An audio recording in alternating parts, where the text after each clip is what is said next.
¿Qué tal? ¿Cómo estás? Te doy la bienvenida una vez más a este video. El día de hoy vamos a conocer el tema acerca de quiénes son los que pagan impuestos en el Perú. El tema de los impuestos es muy controversial, ya que si analizamos esta problemática, los impuestos se pagan de forma obligatoria. ¿Qué? Creo que si a más de uno le preguntaron, oye, ¿tú estarías a favor de pagar los impuestos de forma voluntaria? Creo que serán muy pocos los que van a querer pagarlo de forma voluntaria. Por lo visto, el caso de los impuestos es un tema muy antiguo. Si recordamos aquel pasaje bíblico en el cual le hacen una pregunta a Jesús acerca si se deben o no pagar los impuestos, él agarra una moneda y le pregunta a la gente de quién es la cara que sale aquí. Todos le dicen es del César. De allí viene la famosa frase, dar a César lo que es de César y darle a Dios lo que es de Dios, ¿no? Donde te da a entender que tienes que cumplir tus obligaciones con el gobierno que tienes.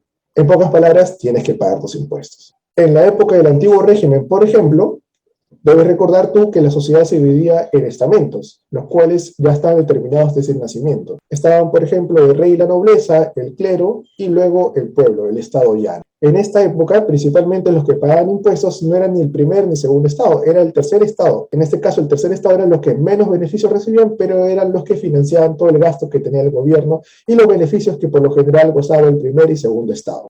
Por ejemplo, esta caricatura que vas a ver a continuación te va a permitir comprender un poco más acerca de cómo eran los impuestos en esa época.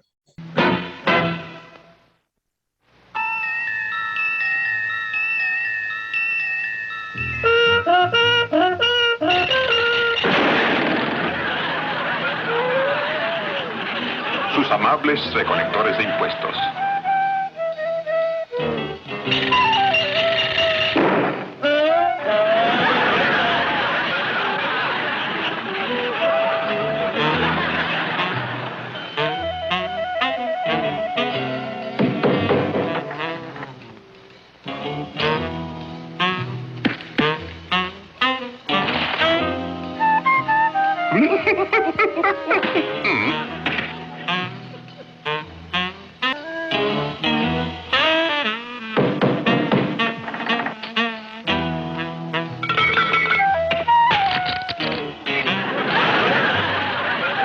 Día de pagar el impuesto.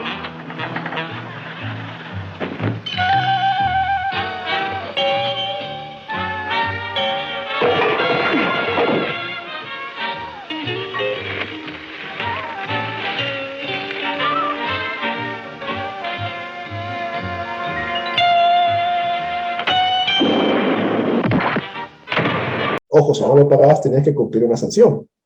En el caso peruano podríamos decir que los impuestos, como los concebimos hoy en día, es decir, tener que dar un pago a un gobierno o a una autoridad, se implementaron con la llegada de los españoles. Ahora, con eso no queremos decir que en el antiguo Perú no se pagaban impuestos, solo que en esa época, al no existir la moneda, estos eran pagados tal vez de otra forma, a través de destinar una parte de la producción agrícola a una autoridad, etc. Si analizamos el caso de la rebelión de Túpac Amaru, vamos a darnos cuenta que una de las principales razones de su levantamiento fue precisamente el pago de impuestos. Esto debido a las reformas borbónicas que se implementaron en el siglo XVIII. Uno de los impuestos que afectó principalmente a Túpac Amaru II, don José Gabriel Condorcanqui, fue el impuesto de la alcabala. Seguro te preguntarás, ¿y cuál era el negocio de Túpac Amaru II? Él era uno de los arrieros más importantes de la zona del altiplano. Tenía un servicio de mulas, el cual se dedicaba a transportar productos en toda esta región.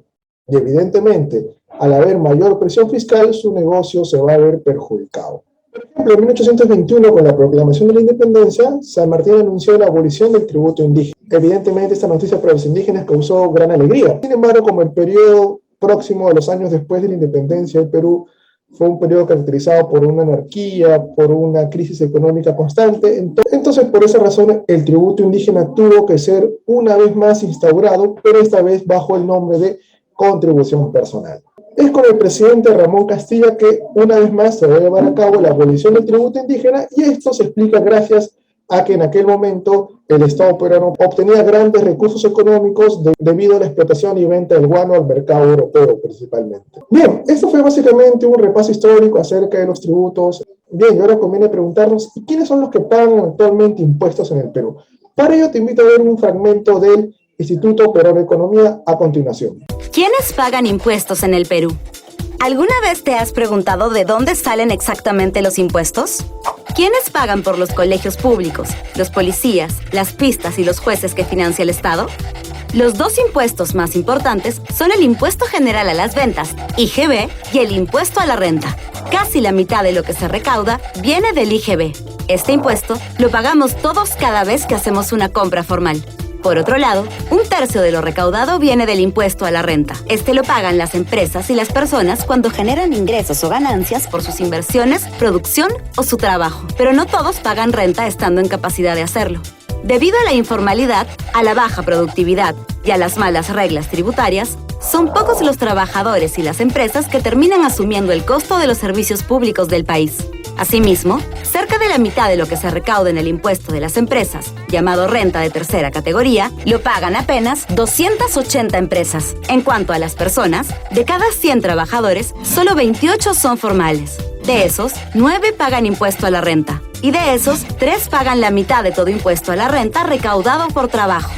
En general, son los trabajadores formales y las grandes empresas los que financian las arcas públicas. Además, todavía hay muchos que, debiendo pagar impuestos, no lo hacen. Para el IGB, la evasión tributaria es mayor a un tercio, mientras que, en el impuesto a la renta, supera la mitad. El país tiene muchas necesidades por satisfacer. Solo lo podrá lograr en la medida en que se produzca más, se mejore el sistema tributario y más empresas y personas aporten lo que les corresponde. Instituto Peruano de Economía. Como hemos podido observar, el problema de la tributación en el Perú es muy importante y muy serio, ¿sí? Y cabe añadir aquí que hay un problema muy grave, que es el problema de la informalidad, el cual, producto de la pandemia, se agravó aún más en nuestro país. Eso ha sido todo. Gracias por ver este video. Te invito a que sigas reflexionando. Muchas gracias.